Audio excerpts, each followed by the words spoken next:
대부분의 항암제들이 골수를 억제하고 또 간 기능의 장애를 일으키고 또 세포막을 파괴하고 이런 역할들을 하기 때문에 쓸 수밖에 없는데요.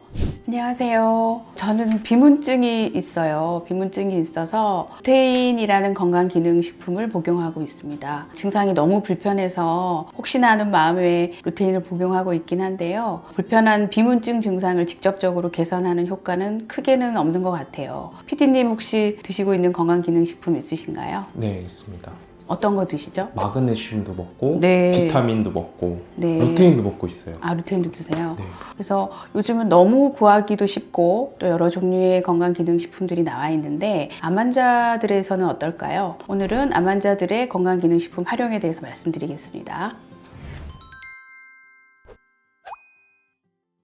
저희 한마음 외래로 오시는 분들이나 입원 환자들이 가장 많이 하는 질문 중에 하나가 내가 암에 걸렸다고 하니 주변에서 이런 좋은 것을 보냈어요. 이걸 먹어도 될까요? 이렇게 물어보시는 경우가 굉장히 많거든요. 근데 그럴 때는 이게 걱정돼서 챙겨주시는 마음들이시지만 두 가지는 꼭 기억하셔야 될 것 같아요. 첫 번째는 아무리 좋은 건강기능식품이라도 건강기능식품이 도움이 되는 시기가 있고 또 오히려 치료에 방해가 되는 시기가 있다는 것. 그리고 또 한 가지는 또 치료에 도움이 되는 시기에 복용을 한다 하더라도 평생 복용할 수는 없으니까 어느 정도 결핍이 해소된 후에는 반드시 정상적인 식사에 녹여서 전환하는 것이 필요하다는 것. 그 두 가지를 꼭 기억하셨으면 좋겠습니다. 그리고 항암 치료 중에는 주로 결핍될 수 있는 영양소들이 헤모글로빈, 그리고 비타민 B, C, D, 그리고 아연이나 셀레니움, 단백질 이런 것들이 흔히 결핍이 되는 경우가 많이 있습니다. 대부분의 항암제들이 골수를 억제하고 또 간 기능의 장애를 일으키고 또 세포막을 파괴하고 이런 역할들을 하기 때문에 이런 결핍이 있을 수밖에 없는데요. 또 항암 치료를 하다 보면 이제 드시는 것이 많이 부족할 수도 있고 또 항암제로 인해서 설사를 하거나 이런 흡수 장애가 생기는 경우도 많기 때문에 이런 결핍은 항암 치료 중에 더 악화된다고 할 수 있습니다. 이런 악화로 인해서 피로감이나 구내염, 그리고 부종, 또 여러 가지 설사나 피부염 증상 이런 것들이 많이 생길 수가 있기 때문에 우리가 항암 치료를 시작하는 시점에 이러한 영양소들에 대한 기초 혈액 검사를 동시에 시작해 두는 것이 좋은 방법이라고 할 수 있겠습니다. 그래서 나에게 특별히 부족한 영양소를 찾아서 그것을 집중적으로 보충하는 것이 필요한데요. 항암 중에는 또 먹는 것이 좀 어려움이 많은 경우가 있고 다른 약제들도 많이 있기 때문에 주사제로 투여하는 것도 효과적인 방법이라고 할 수 있습니다. 그리고 항암 치료의 기전은 사실 암세포를 죽이는 독성 항암제들이 산화작용을 하는 것이거든요. 근데 우리가 알고 있는 대부분의 좋은 건강기능식품들은 항산화작용이 풍부한 그런 것들이 많이 있죠. 그래서 항암 치료 직전이나 직후에 이런 것들을 쓰게 되면 오히려 치료에 방해가 되는 그런 경우가 많이 있어요. 특히 비타민C 고농도 요법은 여러 가지 효과들도 많이 입증이 돼 있지만 치료 시기를 적절히 조율하는 것이 꼭 필요할 것 같습니다. 그리고 대부분의 건강기능식품들은 알 제형 형태로 만들기 위해서 여러 가지 솔트들이 같이 첨가되어 있는 경우가 많거든요. 그런 것들이 오히려 또 환자들의 소화 불량을 악화시키는 경우가 있으니까 또 주의하시는 게 좋겠습니다.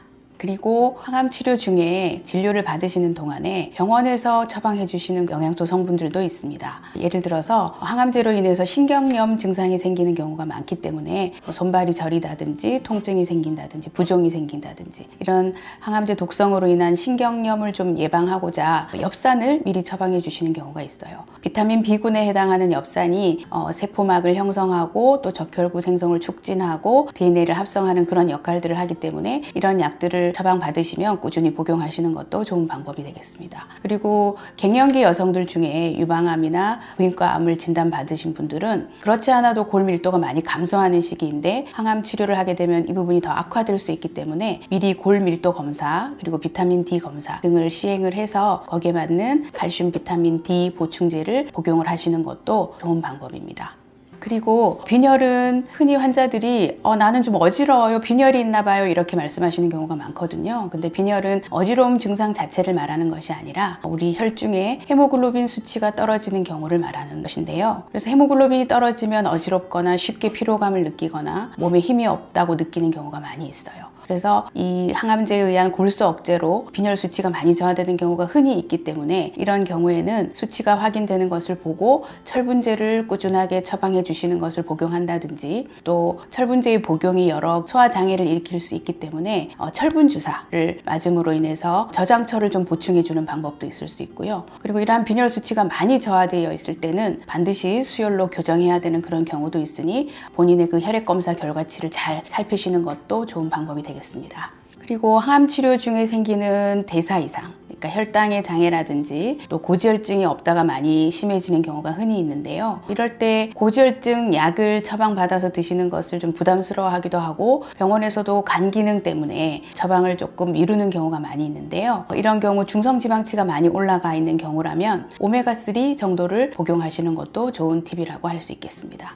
그리고 최근에 가장 많이 하시는 질문은 먹는 알부민에 관한 것이에요. 먹는 알부민제가 좋다고 하던데 먹어도 될까요? 먹으면 도움이 되나요? 이렇게 물어보시는 분들이 굉장히 많아졌습니다. 알부민이라는 것은 우리 혈중에 존재하는 단백질인데요. 우리 혈액 중에는 알부민과 글로불린 형태로 주로 단백질이 존재하게 되고, 알부민은 주로 간에서 생성이 되고요. 또 우리 혈관의 수분을 잡아주는 역할을 하기 때문에 부종과도 밀접한 관계가 있습니다. 그렇지만 이 알부민이 보충해야 될 정도로 심각하게 저하되는 경우는 반드시 그 원인을 먼저 찾아봐야 할 것 같아요.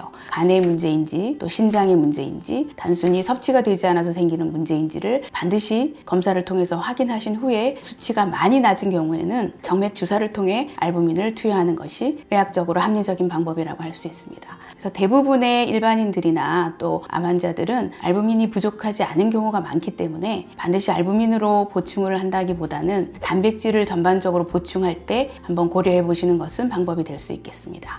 요즘에는 건강기능식품이 굉장히 여러 종류이고 또 제형도 다양하게 나와 있더라고요. 그렇지만 꼭 필요한 건강기능식품을 선택하셔서 꼭 필요한 시기에 사용하시고, 그리고 나중에는 식사로 전환하는 방법을 꼭 고려하시기 바랍니다.